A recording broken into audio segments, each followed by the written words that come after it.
Niki Lauda's rise to Formula One was extraordinarily meteoric, the Austrian making his Grand Prix debut on home soil at the Ring on August the 15th, 1971, just over 3 years after his first tentative steps in a local hill climb. In between times, he'd enjoyed modest successes in Formula V and national sports car events, and had gained valuable race experience in international Formula 3 and Formula 2. Thanks to a giddy bank loan, he secured a full-time drive with March for the 1972 season, combining his Formula 1 activities with a full Formula 2 programme. His best Formula 1 result would be a 7th place in the South African Grand Prix. In 1973, he talked his way into the ailing BRM team, scoring his first World Championship points by finishing 5th at Zolder. He gave several demonstrations of his potential, however reliability problems led to numerous retirements. When BRM teammate Clay Regazzoni left to join Ferrari at the end of the season, he recommended the 24-year-old Austrian to Enzo Ferrari, legendary figurehead of the charismatic Italian team. Lauda was duly recruited for the 1974 season, a time of wholesale change for Ferrari. After 4 largely barren years, the dynamic Luca di Montezemolo had been brought in as team director. He and Lauda immediately struck up an excellent working relationship as they tried to put Ferrari back on the right track. Justification of Ferrari's faith in Lauda wasn't long coming. He finished second first time out in Argentina and scored his maiden Formula One victory, only the 4th single-seater triumph of his whole career, in Spain at a sodden Hirama. The seeds of success were sown.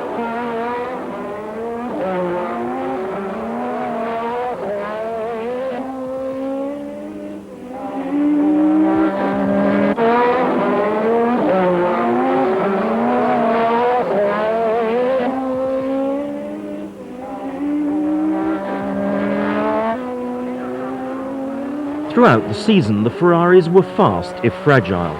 They monopolised the front row of the grid at Monaco, only for ignition trouble to remove Lauda from contention. Regazzoni plugged on to finish 4th, having been delayed by an early spin. After his triumph in Spain, in fact, Niki couldn't win again until the Dutch Grand Prix at Zandvoort late in June, though he drew satisfaction from second-place finishes in France and Belgium.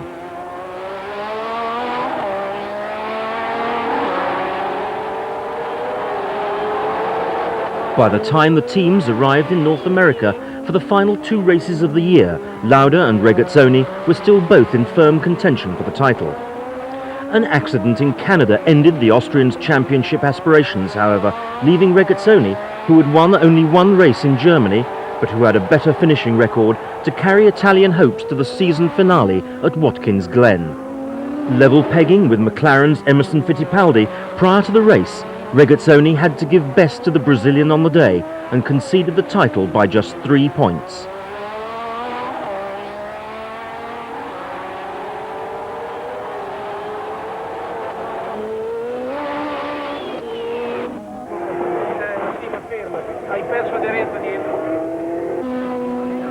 Encouraged by this return to competitiveness, Lauda's victory in Spain had been the team's first success since the 1972 German Grand Prix.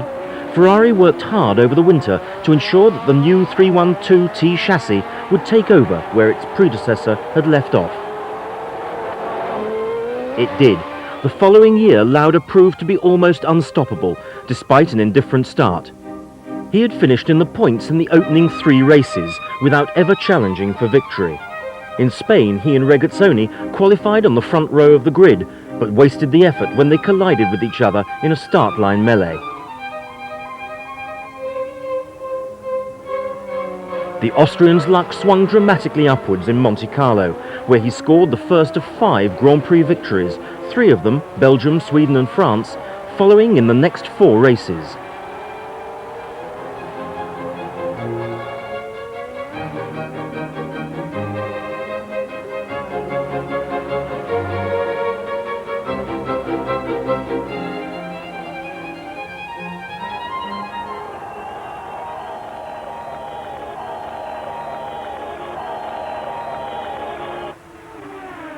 Lauda's astonishing run of mid-season form was interrupted only in Holland, where James Hunt gave the Hesketh mark its only Grand Prix victory, after an epic battle with Lauda's Ferrari, a portent of the healthy rivalry that would develop between the two drivers.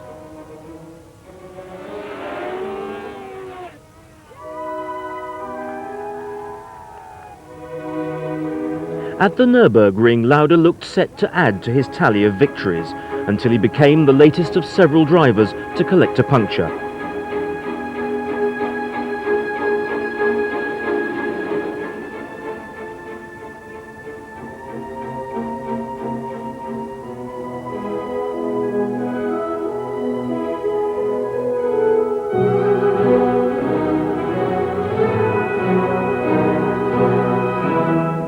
Luckily, given the fact that the circuit is 14 miles long, he was close enough to the pits to be able to nurse the car in. He eventually resumed to finish third, maintaining his healthy championship lead. The scene was set for Ferrari to clinch its first world title since 1964 at Monza on home soil. It could hardly have been choreographed better. Lauda became the idol of the fanatical Italian public when he drove a tactical race to finish third behind teammate Regazzoni and championship rival Emerson Fittipaldi, thus assuring himself of the crown.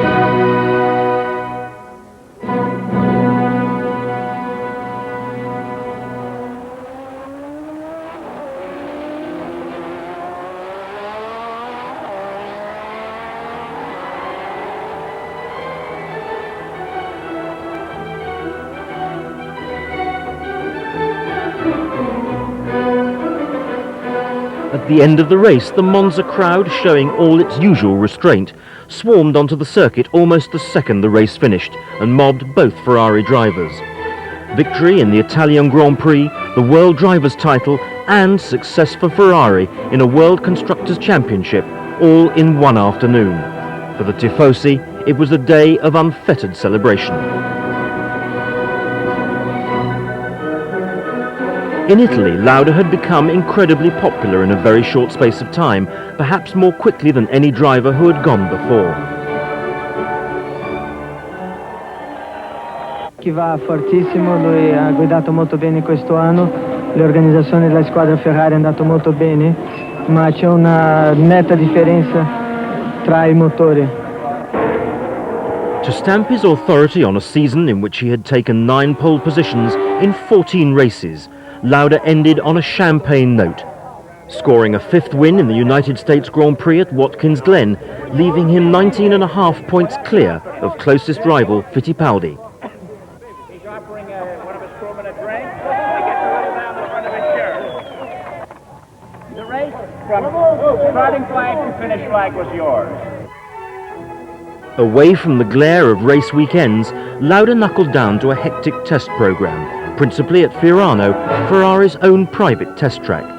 In addition to his recognized qualities as a racing champion, the Austrian also proved himself to be a shrewd and meticulous development driver, a gift that is not common to all racing drivers. Lauda persisted with his rigorous testing schedule throughout the closed season, in a bid to maintain Ferrari's momentum and to pave the way for a second consecutive championship win. All the same, 1976 kicked off much as the previous season had finished. Still running the 312T chassis, Lauda won in Brazil and South Africa, Regazzoni in Long Beach.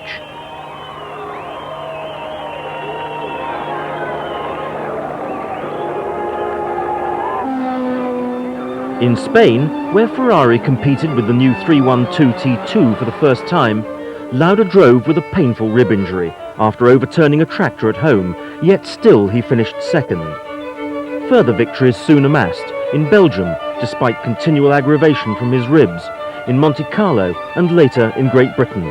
The Italo-Austrian alliance looked to be in great form, and few imagined that the world title could possibly go elsewhere.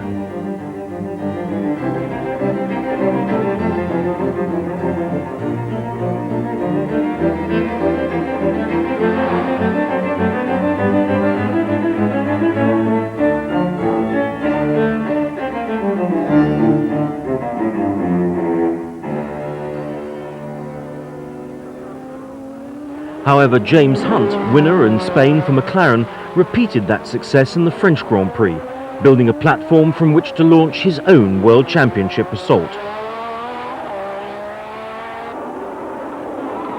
Lauda and Regazzoni had another first corner tangle at Brands Hatch, provoking a chain reaction amongst the cars behind, but champions' luck appeared to be on Lauda's side. The race was restarted. Hunt won on the road, but was later disqualified on a technicality when the stewards decreed he hadn't been eligible to take the restart, handing victory to Lauda. That piece of good fortune was quickly forgotten.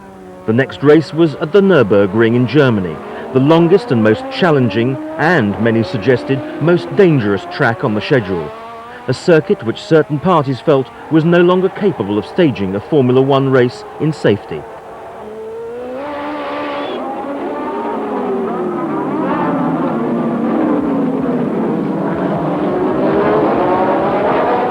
On August the 1st, with 7 races still to go, Lauda's title hopes appeared to be lost when his Ferrari slewed out of control at the Bergwerk corner and slammed into the guardrail, rebounding in flames into the centre of the track.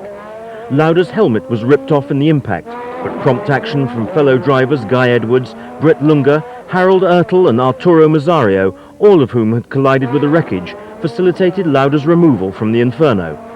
The Austrian received horrific burns, and the initial prognosis was that he had little chance of survival. The nature of his injuries was such that a priest was called to administer the last rites. And that marked the start of an extraordinary recovery, which proved that Lauda could be every bit as determined off the track as he could on it. Unbelievably, on September the 10th, at Monza of all places, he calmly renewed acquaintance with his Ferrari. It was just 40 days after the accident which had so nearly claimed his life.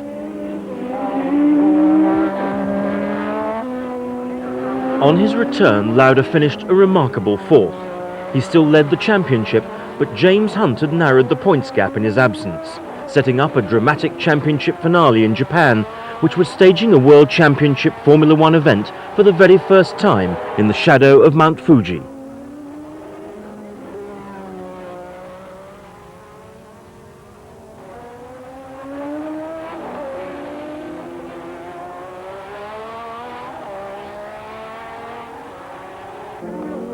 On a circuit made treacherous by torrential rain, Lauda pulled into the pits after 2 laps and stepped out of the cockpit.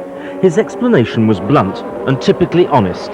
It was, he felt, too dangerous to race in such conditions. Hunt splashed on to finish 3rd, enough to give him the title by just 1 point.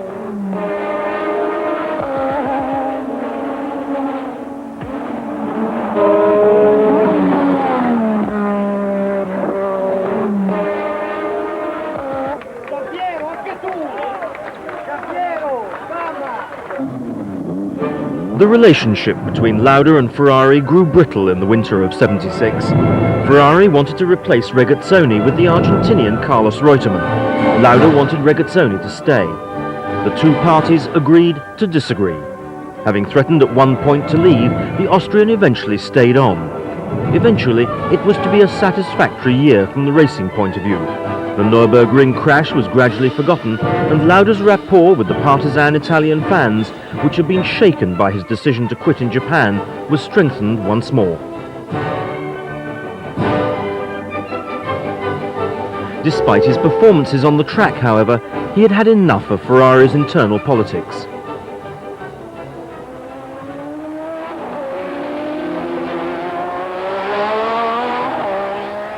'77 got off to a promising start for Ferrari. Reutemann was 3rd in Argentina and won in Brazil. Lauda took a little longer to get back to his dazzling form of old, but he won round 3 in South Africa and remained firmly in title contention thanks to a string of points finishes in mid-season, managing to maintain his concentration despite burgeoning interests outside the sport.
Although increasingly consumed by a passion for flying, Lauda remained for the time being a racing driver, pure and simple, and a good one at that.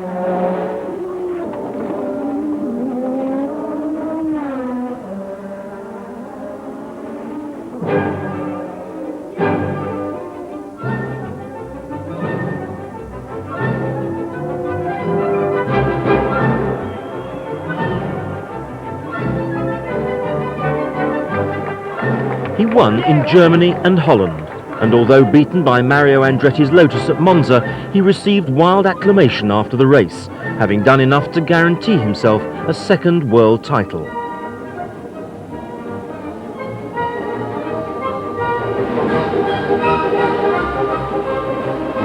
As they celebrated Lauda's latest success in time-honoured fashion, the Tifosi had mixed emotions, for it was clear that the man who had done so much to revitalise Ferrari in the past 4 years, winning 2 Drivers' Championships and spearheading a run of 3 consecutive victories in the Constructors' Championship, would not be staying on to try to add to that tally. Lauda had signed for the Brabham Alfa Romeo team. Just as his arrival at Ferrari had marked the dawn of a new era, so his departure marked its end. Devoted chief mechanic Ermanno Chioggi followed him to Brabham, and close friend Santagedini also jumped ships. On paper, the Brabham deal looked to offer Lauda the chance of further World Championship honours.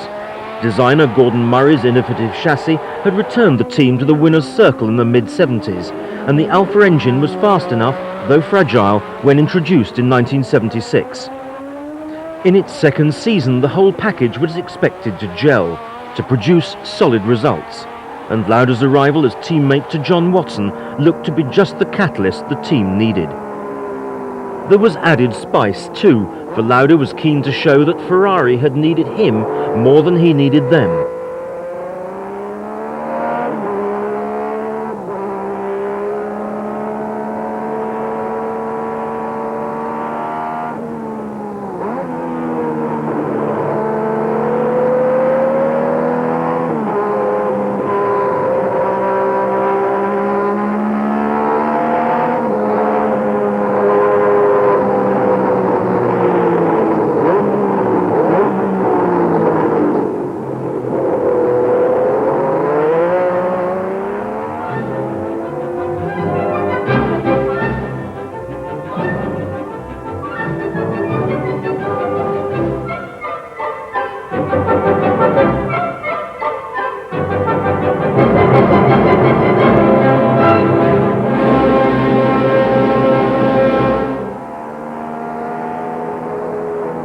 He started the year in spirited fashion, taking second place in Argentina and a third in Brazil, pole position in South Africa, and finishing second once again in Monte Carlo.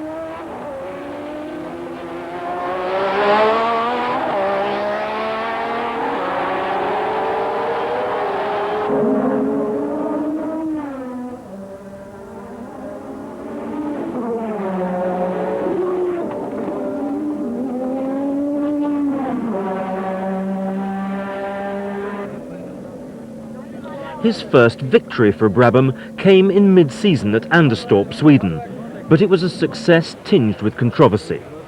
In Formula One, the art of ground effects, the ability to suck the car to the ground through clever use of aerodynamics, was all the rage, the trend started by Lotus's legendary innovator Colin Chapman. Brabham designer Gordon Murray had ideas of his own for increasing adhesion. To the general surprise of the motor racing world, the Brabham BT46 too was unveiled with a huge fan mounted at the rear, its purpose being quite literally to suck the car to the track. In this one race, the Brabham proved to be more than a match for Mario Andretti's habitually dominant Lotus, giving Lauda his first win since leaving Ferrari. Shortly after the race, however, the fan car concept was deemed to be illegal, although the Austrian's win was allowed to stand.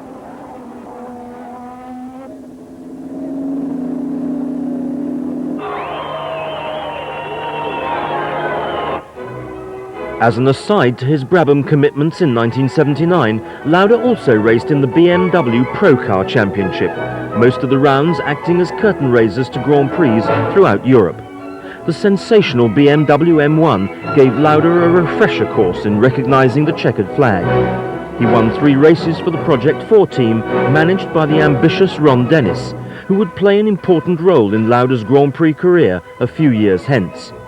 For the time being, his success in the Pro Car Series, which he won, provided light relief in the midst of a disappointing Formula One campaign.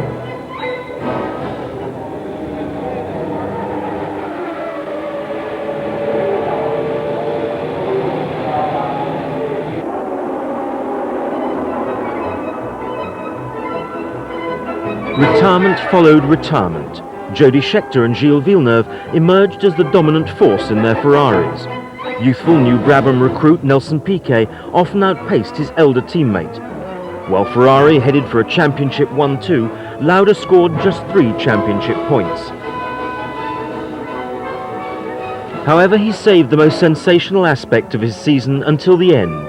During practice for the Canadian Grand Prix, penultimate race of the year, he calmly left the circuit and announced that he'd had enough of driving around in circles.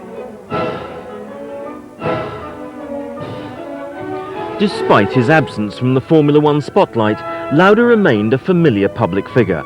His preoccupation with aviation led him to embark upon an ambitious business venture, Lauda Air, a private airline that would become a prolific charter operator in the course of time. Lauda overcoming bureaucratic obstacles with characteristic single-mindedness. Happy in his new life, Lauda kept away from Grand Prix racing completely, save for a token appearance on behalf of Austrian TV at the Österreich Ring in 1980. Less expectedly, he turned up in 1981 at the San Marino Grand Prix in Imola.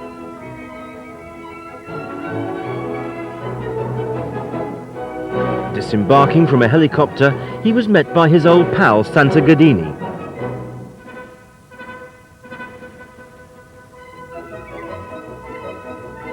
Passing virtually unnoticed through the crowds on the back of a Vespa scooter, he made his way inconspicuously to the pits to renew old acquaintances.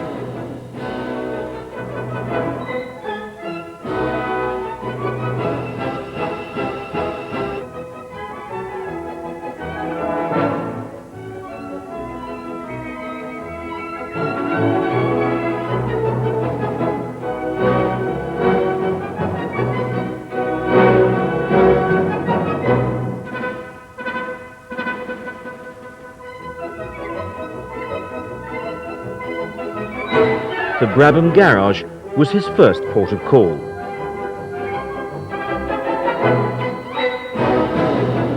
Later in the year, Ron Dennis, now the driving force behind McLaren, made a car available for Lauda to test at Donington Park, well away from the public gaze. What are the rumours that you may be returning to Grand Prix Formula One racing sponsored by Parmalat? I'm here in Donington because as a Sunday driver, I drive on Sundays. Today is Wednesday and I'd like to drive on a Wednesday, that's about it. So you're here purely for a bit of Formula One driving experience. There's no intention of returning to the Formula One Grand Prix scene? As I've done motor racing for the last 10 years, I asked Ron Dennis if he has a car available just to run. This was the car which is available on a Wednesday, so therefore I drove it. And from now on I will see what the future will bring. There's been very strict security here at Donington. Obviously a lot of people want to see Niki Lauda back in Grand Prix racing. Can you really tell us quite honestly, straight to camera, that you have not decided to come back into Grand Prix Formula One racing? I can tell you straight to camera that I have not decided nothing. If you come back into Formula One Grand Prix racing, will you come back with McLaren? I have not decided anything, so I don't know.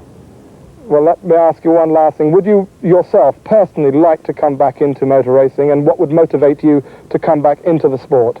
I've told you before, I have no idea in the moment. I'm a Wednesday driver, and I like it here because the sun is out and it's nice weather here in Donington. That's about it. There is but the motivation. There must be some motivation for you to drive a Formula One car, even to test here at Donington today. full motivation is the Wednesday.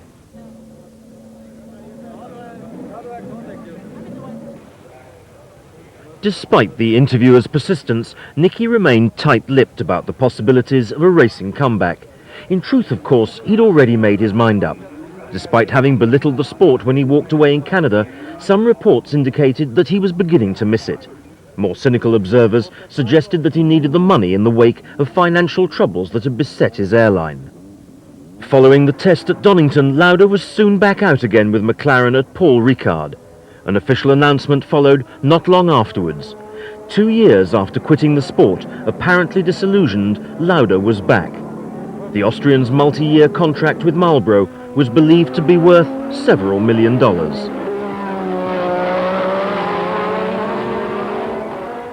Lauda returned to Formula One and walked straight into controversy. The South African Grand Prix was marked by a driver's strike. The racers unhappy about proposed contractual changes which would prevent them from switching teams mid-season. Despite his absence from the scene, Lauda quickly emerged as one of the drivers' main spokesmen. Once the dispute was resolved, Lauda proved that his driving skills were every inch a match for his powers of negotiation. He finished 4th. In Brazil he qualified 5th but crashed out of the race. Success, though, was not far away, although few could have imagined that it would take him so little time to return to the winner's circle.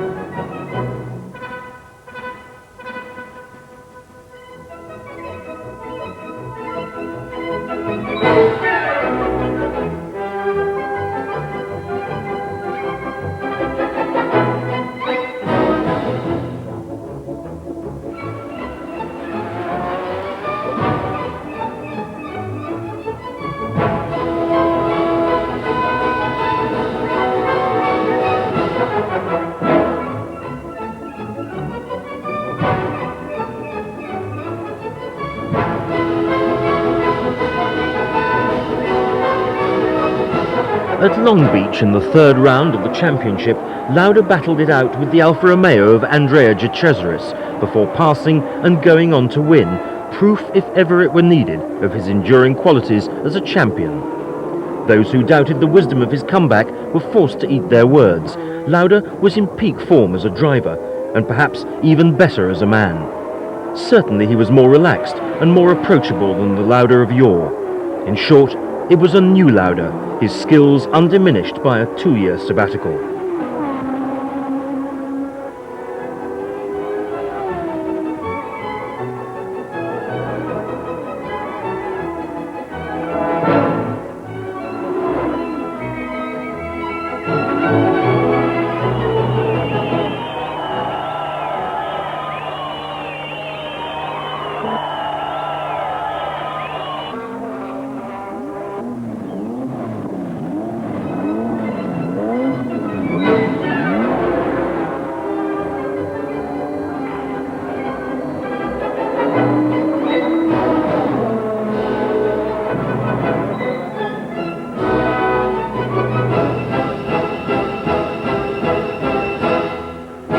By 1982, however, it was clear that to mount a serious challenge for future World Championships, you'd need a turbo engine.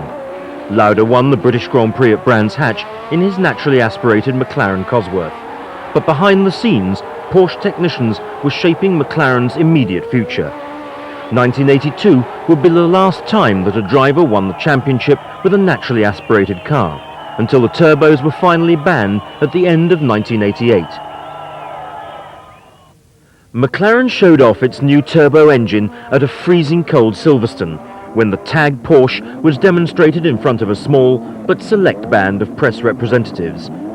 The engine's tag prefix came from the name of the Arabian-owned company, Technique d'Avant-Garde, one of McLaren's principal sponsors, which commissioned Porsche to design and build a Formula One engine. Per me oggi parte una nuova vita perché c'è un nuovo motore di sviluppare, per me piace molto, perché adesso il nostro potenziale con un motore turbo è il potenziale come gli altri. Il motore aspirato come noi usato anche adesso, il potenziale non c'è, so anche andare come un matto non serve perché c'è sempre il turbo davanti. Adesso le basi come le altre, quando noi lavoriamo bene, Vediamo, sicuro la possibilità di vincere. For Lauda and McLaren, 1983 was a year of consolidation, a year on which to build for the future. Starting off with the trusty Cosworth, Lauda obtained some creditable results, third in Brazil and second to teammate John Watson in a memorable 1-2 at Long Beach. But there were also conspicuous off days. Neither qualified in Monaco, for instance.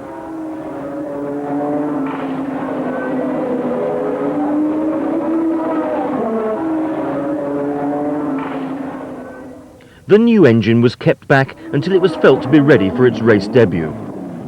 Finally, at the Dutch Grand Prix, Lauda was entrusted with the Hans Metzger-designed turbocharged V6, though he retired with brake trouble. The balance of the year was spent developing the new package, Watson and Lauda usually qualifying around midfield, although reliability was initially hard to come by.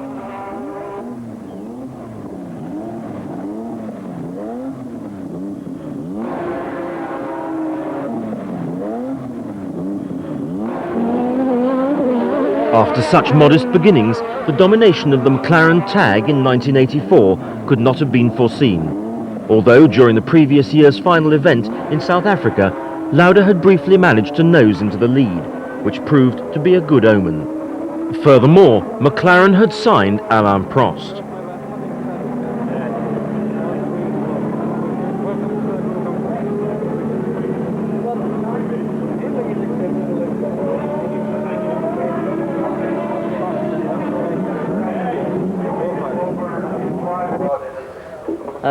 Je crois que c'est difficile pour moi de dire, mais je crois que Niki est quand même le plus fort, certainement. À tous les points de vue, il est très très fort. Mise au point de voiture, dire un peu, de pousser très très fort quand il veut quelque chose dans l'équipe. Sur la piste, il fait jamais de faute, il est très très fort.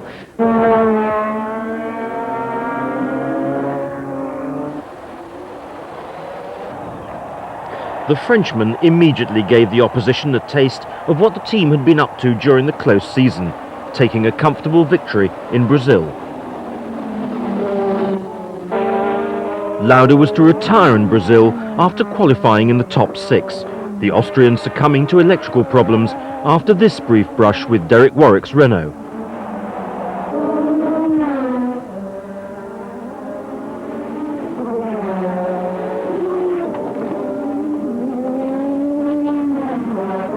Most people in motor racing remember the 1984 season clearly.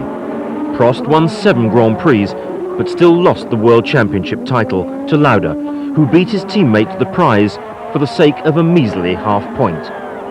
Niki won 5 races: South Africa, France, Great Britain, Austria and Italy. Consistent performances in several other races were enough to give the Austrian a 3rd World Championship. It was a memorable campaign, amicably waged between 2 of the sport's leading personalities. The TAG Porsche engine was more than fulfilling its initial promise. This was exemplified in the South African Grand Prix, where Lauda progressed smoothly through the field from 8th place on the grid to chalk up his first victory of the year. Prost finished 2nd, and such was McLaren's margin of superiority that they were the only 2 cars to go the full distance.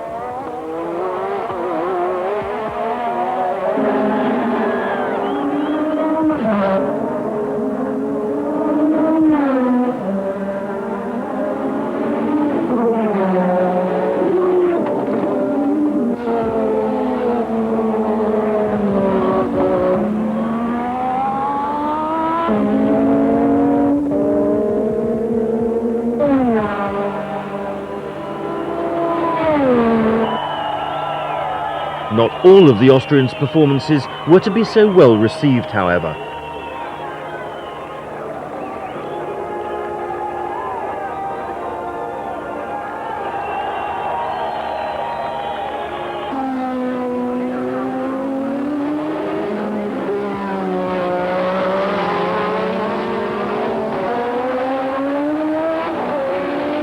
At Imola, where he retired with a blown engine, he was roundly jeered by the same fans who had idolised his every lap only a few years before.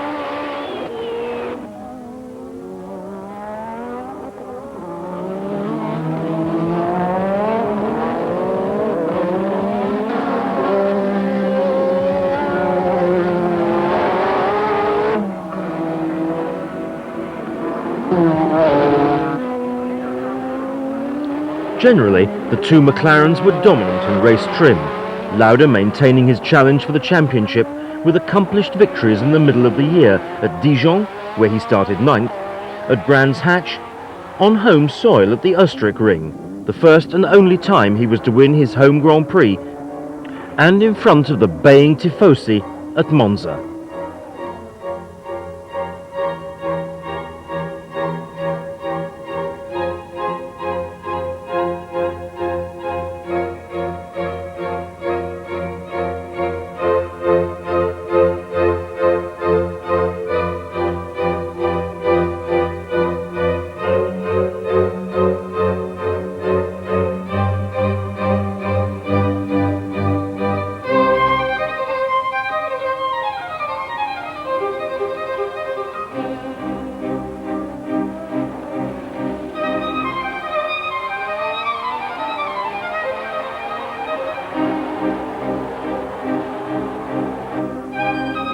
There were, of course, occasional hiccups, but this quick spin at the Nürburgring in October was only a minor setback, and he remained a forceful championship contender.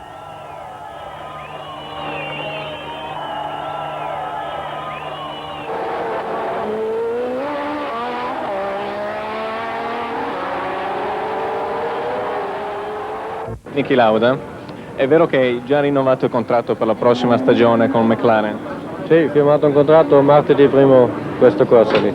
Ed è vero che guadagnerai meno di questa stagione? Sì. Perché?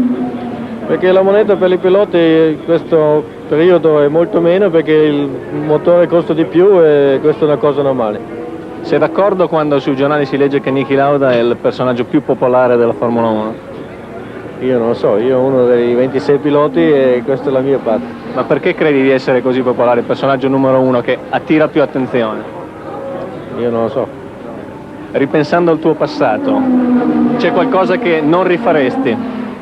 No, io provo sempre di vivere una vita al mio limite e in questo momento io contento e non c'è problema. Qual è la cosa più importante nella tua vita? In questo momento vince questo campionato, perché io ho lavorato tutto l'anno per questo, adesso vediamo.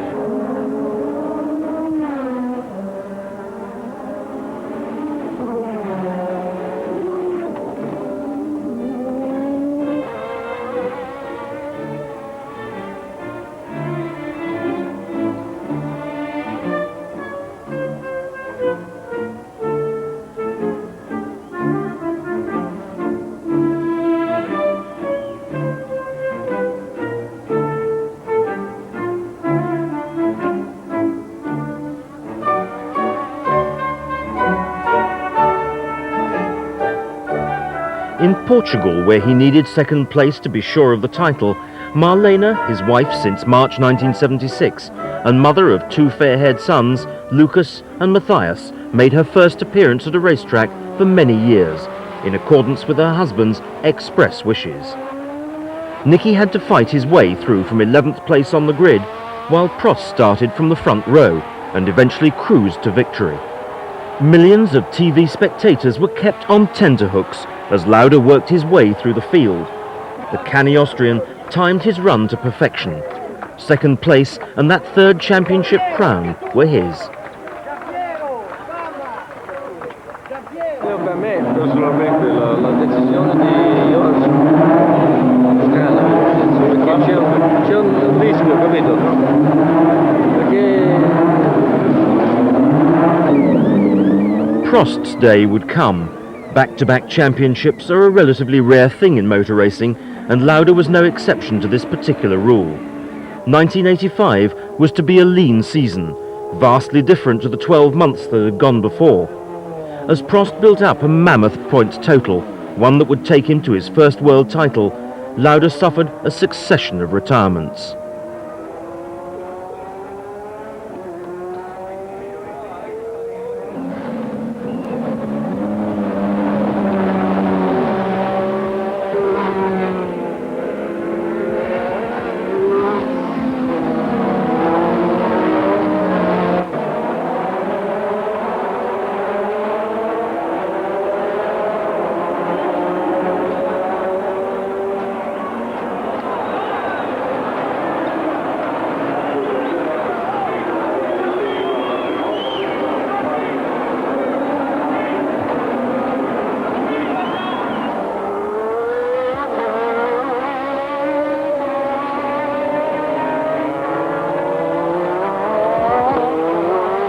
Lauda was happy though, a man at ease with himself. There was talk that this would be his last season, and on August the 17th, on the eve of the Austrian Grand Prix, where he had first raced in Formula One 14 years previously, he announced that he was once again retiring from the sport as a driver, this time for good. And at this time the announcement was made at a pre-arranged press conference, in stark contrast to his sudden departure from the Canadian Grand Prix 5 years previously. "I've given over 11 years of my life to Formula One," he explained at the conference. "I've loved and still do love racing cars, but I no longer have the desire to continue. Next year, therefore, I will not be racing." Thus Niki Lauda explained his imminent departure from the sport.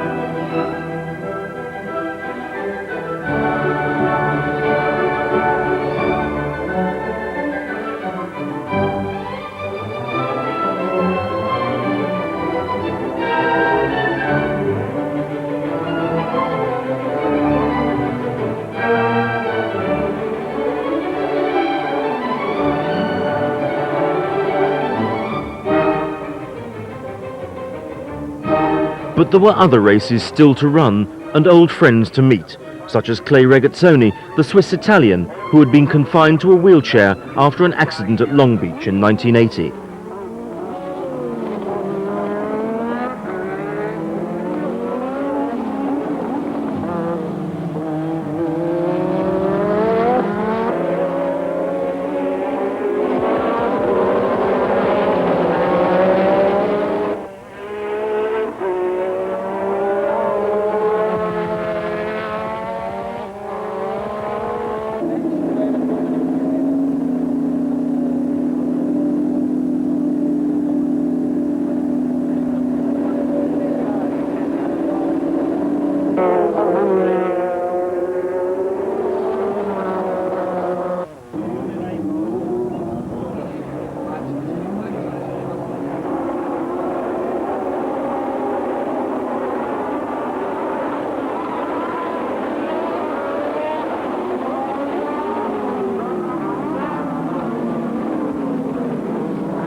There was to be just one more victory on Lauda's CV, and that came in Holland, where he fended off teammate Prost by just 1/5 of a second after an epic duel.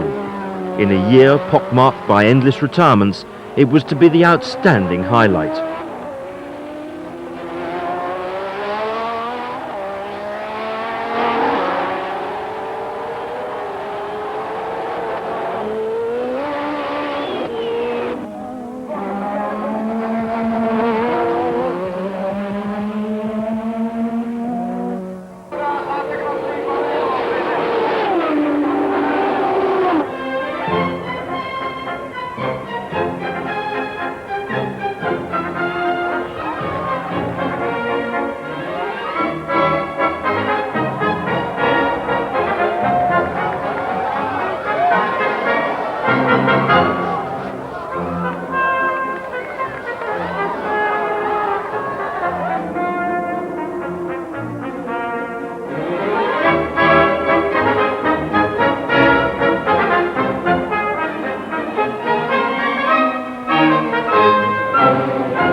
A wrist injury, sustained during qualifying at Spa-Francorchamps, forced him to miss the European Grand Prix at Brands Hatch, and Lauda's Formula One career ultimately concluded quietly, although he almost bowed out in a blaze of glory.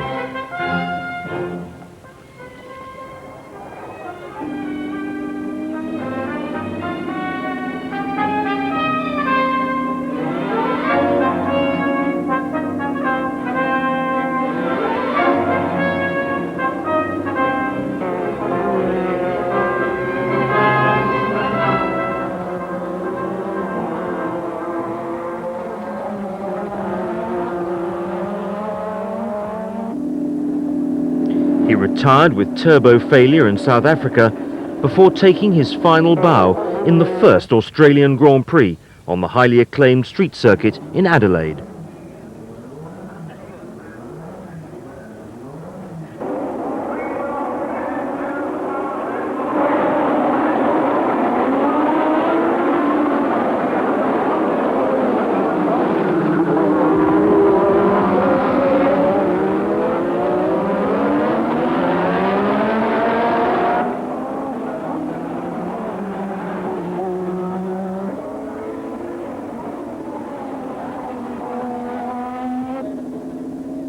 After his usual moderate practice effort, he started only 16th. Lauda outbraked Ayrton Senna to take the lead just after half distance.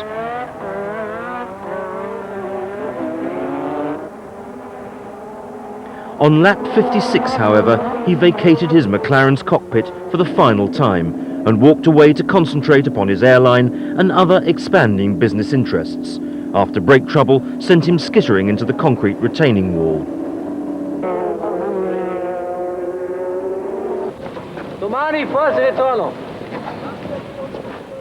Born in Vienna on February the 22nd, 1949, Andreas Nikolaus Lauda made a surreptitious start in motor racing, entering a Mini Cooper S for a hill climb and finishing second in class. A season in Formula V followed. He rolled out of his second race at Aspen, but gained useful experience. That preceded a move up to the highly competitive world of Formula 3, a source of more useful racecraft and a handful of top 6 finishes. In 1971, he joined the March Formula 2 team and contested the European Championship. In mid-season, he also made his Formula 1 debut in his home Grand Prix. Staying with March for 1972, he had an incredibly busy schedule, contesting both a full Formula 1 World Championship programme, a European Formula 2 season, and in between times winning the British Formula 2 Championship. In truth, Lauda saved his very best form for Formula 1. Despite his modest record in the junior formulae, the statistics of his Grand Prix career put him up amongst the all-time greats. In 171 Grand Prix, Lauda took 25 victories, set 25 fastest laps, claimed 24 pole positions, and started from the front row of the grid on 31 occasions. In addition, there were 20 second places, 9 thirds, 7 fourths, 7 fifths, and 5 sixths. To complete the record of one of the sport's great champions, Lauda amassed an impressive total of 420.5 championship points, the first of them at Zolder in 1973, the last of them in his final Formula 1 victory on a sunny August afternoon in Holland.